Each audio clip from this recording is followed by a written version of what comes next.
We continue to get ready for the 2021 NFL Draft. I'm John Schmeelk, joined by David Diehl. And today we are going to take a look at some of the skill position players, quarterbacks, running backs, and tight ends. And Dave, these are not necessarily three positions of great need for the Giants, given what's on their roster. But you never know when a team wants to reinforce one of these groups in the mid-rounds. No, I mean, you obviously are doing everything you can to bolster your roster at every single position, not only with your starters, but we know how much experience and depth means to a football team, especially down the stretch of what's going to be now a 17-game season. So it's really exciting to get here and to get breakdowns of the future prospects of the NFL and who are going to be the future prospects of this Giants football team that are going to help continue to change the culture into a championship one. So, Dave, you do all these national shows on Sirius. You know, it's the big topic of conversation.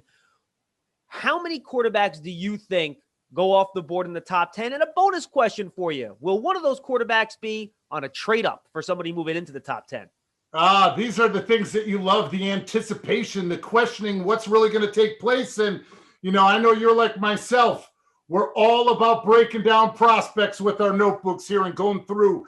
So for me, within the top 10, the way that I look at it, Jacksonville, they're pretty much locked into Trevor Lawrence. We already hear that they're having Zoom calls going through the playbook, just like we saw with Cincinnati last year with Joe Burrow and the Bengals. So I think that's a clear-cut one. New York Jets, they figure out that they're going to solve the problem with Zach Wilson. I think at this point, if they were to try to change the perception and to go someplace with Justin Fields or with the Trey Lance, I don't think that they would get the exception of Jets fans and the overall NFL fan base based upon Mike LaFleur's offense and what Zach Wilson can mean to that. Running the bootlegs, the nakeds, the zone scheme that goes along with it, and his ability to throw outside of the pocket and to change the launch point. That's an area where we know the Jets with their offensive line need that help in order to change the launch point. Zach Wilson provides that opportunity. The exciting thing is where it's all going to really change is with the 49ers at number 3. I mean, everybody has them locked into Mac Jones, but I don't think that that's a given whatsoever. We all know that he comes from the Mike Shanahan, his father. We've heard him say through press conferences, you never want to show your hand, but there he is going that week to Mac Jones's pro day.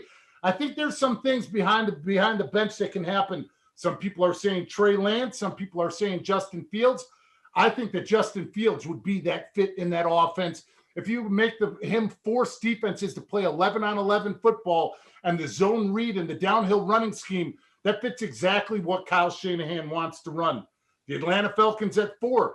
This is one of those areas, like you said, is a team going to trade up in order to get to this spot because we know they're pretty much locked into Matt Ryan for the next 2 years based upon his salary. Does Arthur Smith see in Trey Lance a Ryan Tannehill, but even better with what he was able to do with him in Tennessee? Or do they go out and say, we're going to be an offensive weapon team. We're going to go out with Ridley, with Julio Jones, with Hayden Hurst, and with Kyle Pitts or another dynamic wide receiver. I don't think that happens. I think that Arthur Smith and the Falcons are going to be smart at 4, which could change where that quarterback goes. Denver Broncos, this is the one that's very appealing. I don't think they're going into the season thinking that Drew Lock is the answer. So it's going to be interesting to see if they move up from 9, possibly with the Atlanta Falcons at 4, or if they stay there. I think that this is a quarterback spot as well. I think that they're very determined, whether it's Justin Fields or Trey Lance, based upon who's available there. Maybe Mac Jones, we don't know. I just think that they're going in with a quarterback in mind. So with that said, we're looking at 4, maybe 5 quarterbacks drafted in the top 10. And the big question is it worth it? With that said, it's based upon your roster and your football team that you have around him in order to help him grow. So, Dave, do you think it makes sense for the Giants? And that was a David Diehl mock draft, by the way. That was fantastic. Does it make sense, you think, for the Giants in the mid-rounds here to pick a developmental quarterback that you can have as a long-term backup? Or maybe, who knows, maybe they develop into something more than that? Or do you think you can just roll with a veteran backup like Mike Glennon and let Daniel Jones marinate as a starter? I think that you let Daniel Jones marinate as a starter. We obviously know that he needs to excel and have an unbelievable season in 2020. We've seen the weapons that the Giants have surrounded him with and will continue to surround him with. And I think the signing of Mike Glennon was a good signing for the New York Giants. Kyle Pitts, man, you mentioned him at possibly going 4th overall, which for a tight end would be unprecedented. No question. But Boy, Dave, you could put him out there next wide receiver. I think that guy's going to be okay, but he's a willing blocker too, which is kind of what makes him special. Yeah, I mean, you always hear on the defensive side of the ball, you're looking for that matchup nightmare. Well, Kyle Pitts on the offensive side is that matchup nightmare. His size, his speed, his range, his versatility, which allows him to flex at different positions to where you may have him one-on-one, possibly up against a linebacker and a safety. That's a win for you on the offensive side of the ball. Without a doubt, Kyle Pitts is one of the best prospects we've seen in a very long time. All right, how about the Giants picking a tight end on either day 2 or day 3 here, Dave? Because they do have Kyle Rudolph. Evan Ingram's on the last year of his rookie contract, so who knows how much longer he's going to be here. Kyle Rudolph's on the wrong side of 30. So we don't know if that, 5 years from now answer is on the roster right now. Anybody you like on day 2 here? I know Pat Fryermuth is somebody from Penn State that a lot of people like.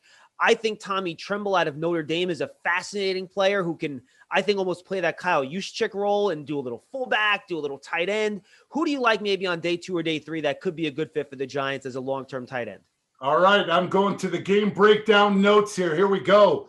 Tommy Tremble out of Notre Dame, I think, is a sleeper in the draft, not only because of his flexibility at tight end, but like you said, his ability to be that H-back, heavy-handed, downhill run blocker, moves defenders in both the zone and power schemes.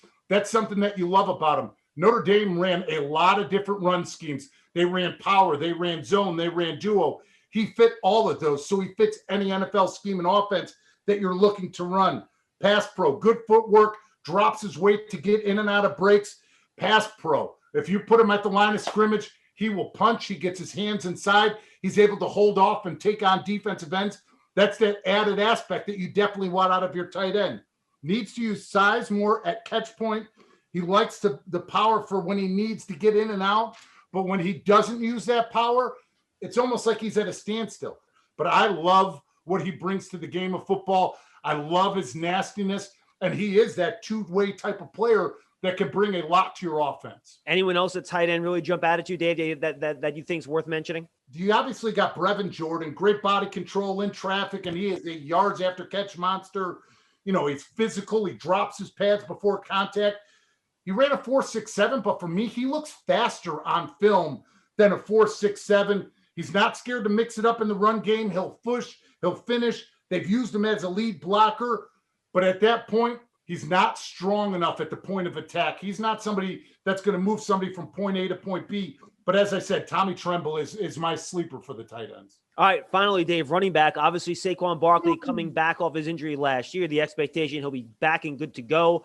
Otherwise, Devontae Booker is the only other guy right now on the roster that has a lot of experience as a backup running back that can do it all. So what type of running back? And then give me some names. What running backs do you like here, maybe in the mid-rounds, maybe early day 3, something like that you think could be a good fit to be a backup and potential complement to what Saquon Barkley brings to the field for the Giants? Michael Carter, NC.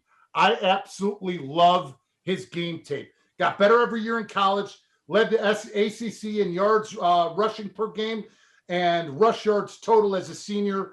He's on a mission when he's got the football in his hands. You can see it. He gets determined. He gets downhill. Big playability. 23 plays of 20-plus yards in 2020. Talk about versatility. He's also a kick returner. That's something that you also love out of him coming in at the running back position. Trey Sermon, Ohio State. A lot of people are high on him. Natural runner to adjust and cut to holes. He's patient and has vision to press the holes at the line of scrimmage before cutting them. Backside runs and power through contact. Ohio State's scheme. It is all off tackle zone. It is all perimeter running, and it is all zone and duo. So you're looking at everything with zone reads, that outside zone stretch. He doesn't really fit that power game is the one thing that worries me about him. People love his size and what he brought to the national championship game. But even with that said, he's not one of the top guys that I would see in the draft here. Dave, awesome stuff, my friend. Great going through these skill position prospects with you. We'll catch up with you again soon. Absolutely. Thanks, John. Everybody stay tuned to Giants.com and all the Giants digital platforms as we continue preparing for the 2021 NFL Draft.